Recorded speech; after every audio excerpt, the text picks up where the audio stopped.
I apparently can't get up from the computer. So this eye is actually difficult to laugh about. I went and took a shower, so I got my shower in today. We bathed today on Trey 24K's stream. And if you want to go and look at it, you can. Today is April 26th. It's at about 2 hours and 21 minutes into his VOD. There is a series of screenshots that I want to show you from an interview that is being leaked. The notes from the interview are being leaked from a Q&A session that Nikita had today with someone named Emmy. And the Q&A is difficult to read. Tinfoil hat time. Looking into this, I wanted to make sure that this wasn't just some elaborate troll. And the information was shared via Logical Solutions to Trey. The person that provided it to Logical is someone that had mod level permissions, senior mod level permissions in the EFT official Discord, where he reached out to Logical saying that he was one of the official moderators, that they were displeased with the direction that EFT has decided to go in, displeased with an interview that Nikita just did and has not yet been shared with the public. And the interview is going to be altered before it's supplied to the public, and wants to provide an unabridged version to the public. The interview from earlier today was between Nikita and Emmy, not yet public. According to the mod that sent this to Logical, this was something that will be, or is supposedly going to be, shared with news outlets in the very near future, and several of the moderators from the mod team have quit the official EFT Discord as a result of everything that has been going on. And since it's already been put into the public eye on Trey's channel, I'm merely just channeling that information. So this is the first screen cap that ended up being pulled, and where Emmy is talking with Nikita directly as a Q&A. He makes a suggestion, make a statement, knowing that admitting a mistake was made is hard, he says. Nikita responds, mistake? This is not a mistake. Talking about the new package that was released and the pay-to-win features contained therein. Emmy asks why. He says, it is time to start preparing for the release. It's time to understand who are the true believers, meaning which one of the people that have bought the game are really supporting BSG, because being a customer and just buying the game apparently isn't good enough. No one's forcing anyone to do anything. It's your choice to just bail on it, don't buy it, etc. So this reeks, unfortunately, very heavily of the Diablo 4-esque, what, you don't have phones? This is just so tone deaf. It's totally understandable that any company wants to have more revenue. Wouldn't it be better to release a support pack while being honest with the community? Asks Emmy. Nikita's response, we are honest with the community. We are not forcing anyone. Then Emmy says, I would ask if there is some kind of money issue for EFT. Should we be worried about the full release? Nikita says, everything is fine and going as planned. So again, and I made this argument before. When I was live today and yesterday, somebody asked about this. I, at no point, thought, Nikita is a very, very smart man. He has done interviews in the past. There are Gamescom interviews that you can find on YouTube from the earliest days of Tarkov back in 2016 and earlier, where he was doing talks on monetization of video games and how to manipulate the audiences of those games into making your company as profitable as possible. He's a very, very, very smart businessman when it comes to monetizing games like this one and other projects he has worked on in the past.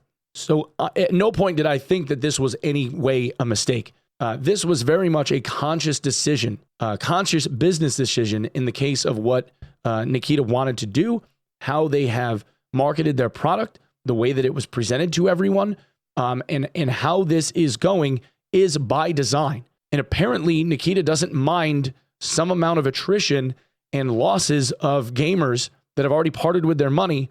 And probably to him, he's looking at this as less players is less server load, which is less cost to them.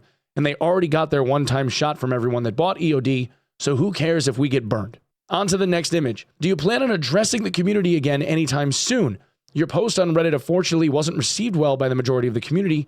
They still feel like they're waiting for the right response. Answer, they're wanting to be as they want and feel. Comment from Nikita, an important part he says here. We cannot give PvE to everyone. It's too expensive and technically hard right now. Those who are willing to support still get this option, meaning that the server cost is too high It's too technically problematic for them, probably just because the server cost is too high. So people that want to part with the money, that's what they get. That's your special nut. If you're not willing to part with the money, then you can't have that. And again, this is the moment in time when I would suggest that people just go play single-player Tarkov. Just go play SPT, because this is ridiculous. Question, are there any other solutions being contemplated since the reception to the Reddit thread was not good? Nikita says, no. Is there any plan to back out or try to put water on that fire aside from the EOD features mentioned on Reddit? No. We are continuing to work hard on preparing updates for everyone. No more harsh changes. It is an important moment in the history of EFT, but I feel it's what's needed. Will the new items that come with the new kit be for PvE or PvP servers too? Meaning the new items that are for like the scav radio and then the beacon. They are PvP and PvE as well as the new EOD item. We know for a fact that the beacon is for PvP too. Without question now, we know these items are pay to win. I think we can put this to bed. Last but certainly not least, can we get a bit more info on how the most controversial feature will work, namely summoning teammates? Will there be any limitations to prevent abuse? Scavs not shooting players with high karma, that radio item. Will those only be for PvE, or are they still being worked on? It's being worked on, and the Friend Summoner will be available to get for other editions too. So now, suddenly, we have them saying that the Friend Summoner is going to be something that won't be exclusive to this new kit, even though the new kit was sold with it as an exclusive item to the new kit, to the Unhinged edition. And for whatever reason, now Nikita is saying that it will be available for everyone. I don't know exactly how that's going to be presented, but they're I guess not really marketing the old package, but like this isn't just exclusive to the old the new package, even though you understand my confusion, right? Anyway, guys, that's what I have for this video.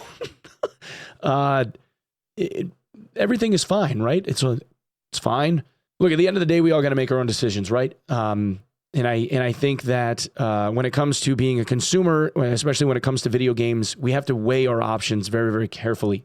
And we don't want to necessarily reward shady or shoddy business practices of any company, whether it be video games or a pair of jeans or the food that we buy at the supermarket. And at least in my case, and I can't speak for anyone else, but at least in my case, I feel as though I'm going to continue kind of laughing at this wildfire that's going on.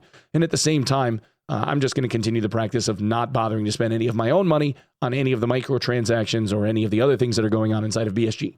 So video number 9 in the last couple of days. Thank you once again for spending your time with me. I will try to keep my attention toward everything that's going on, and I'm going to try to rest my voice. I love you guys. Thank you so much for coming by. And I'll see you in the next video, okay? See ya.